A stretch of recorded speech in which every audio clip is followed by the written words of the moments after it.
હા, અત્યારે દાહોદની અંદર નરેગા માટેની વાત ચાલે છે. એ વાત કોંગ્રેસ કરી રહી છે.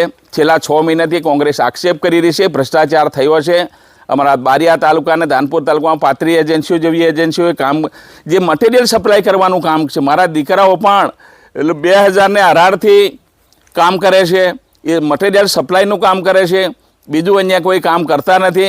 અને ઓપન માર્કેટમાં પણ અમે એ માલ વેચી શકીએ છીએ. એ અમે વેપારી છીએ, અમે કંઈ લેબર નથી. અને અમને લેબર કામ કરવા માટે કોઈ અમારી એજન્સીને કોઈ ઓર્ડર પણ આપવામાં આવેલો નથી. અને એના માટે આ એફઆઈઆર થયેલી છે. એના માટે વહીવટી તંત્રની તપાસ કરી રહી છે.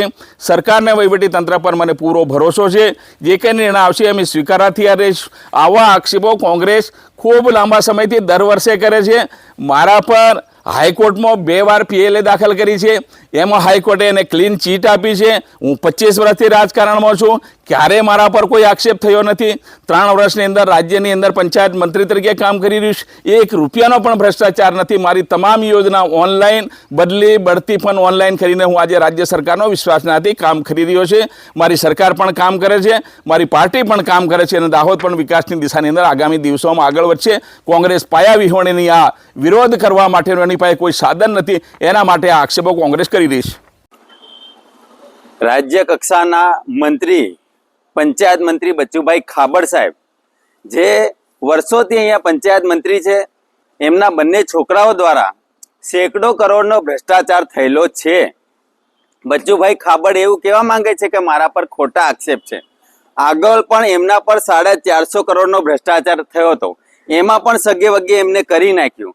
એમના 2021થી માંડીને 2025 સુધી એમના છોકરાની એજન્સીમાં 211 કરોડ રૂપિયા રોકડા નખાયા. અને બીજા છોકરાની એજન્સીની અંદર 42 કરોડ રૂપિયા રોકડા નખાયા. અને બીજા 20 કરોડ રૂપિયા હજી માંગે છે. 3 ગામની તપાસની અંદર આ લોકોએ 71 કરોડથી વધારે એટલે 300 કરોડનો આંકડો બહાર આવ્યો. જો ધાનપુર અને દેવગઢ બારિયાના 143 ગામો છે, દરેક ગામનો અને 15 વર્ષનો તપાસ કરવામાં આવે તો સેંકડો કરોડ નહીં, હજારો કરોડનો ભ્રષ્ટાચાર બહાર આવે એવું છે. બચ્ચુ ખાબડ એવું કે આક્ષેપ છે. શું તમારી સરકાર અમારે કીધેલું સાંભળે છે? પોલીસ અમારે કીધેલી સાંભળે છે? બધા સરપંચો એ ખોટા છે? ત્યાંના સ્થાનિક લોકો ખોટા છે? બધાના લોકોના ખેતરની અંદર કોઈ ચેકડેમ નથી, કોઈ દિવાલ નથી, કોઈ ખેતર લેવલિંગ નથી. તો આ બધું શું ખોટું છે? DRD ના ચેરમેને ફરિયાદ કરી, એ ખોટી કરી છે. જો ખોટું હોય તો તમારા છોકરાઓ અગાઉ કેમ લાપતા હતા, કેમ ફરાર હતા, આગોતરા જામીન કેમ મૂકી આ લોકોએ? આ બધું ખોટું છે. પોલીસ તંત્ર ખોટા છે, સરપંચ ખોટા છે, એવું બચ્ચુ ખાબડ કહેવા માંગે છે. એટલે બચ્ચુ ખાબડ સાહેબની નિગરાનીમાં સંયુક્ત કુટુંબમાં ભેગા છોકરાઓ સાથે ભેગા રહે છે. એમની જાણમાં જ એમના છોકરાએ હજારો કરોડનો ભ્રષ્ટાચાર કરી નાખ્યો. ગરીબોના લોકોના રૂપિયા ખાઈ ગયા. બંને છોકરા એરેસ્ટ થયા છે. જ્યાં સુધી બચ્ચુ ખાબડ રાજીનામું નહીં આપે ત્યાં સુધી કોંગ્રેસ બેસવાની નથી. સડકથી માંડીને સંસદ સુધી આંદોલનો કરશું.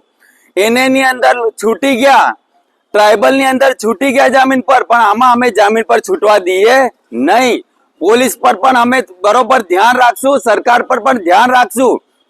મુખ્યમંત્રી સાહેબે જે ગંગાજળની રચના કરી છે એની અંદર તટસ્થ તપાસ થાય, સીટની રચના થાય, એ પણ અમે જોવાના છે.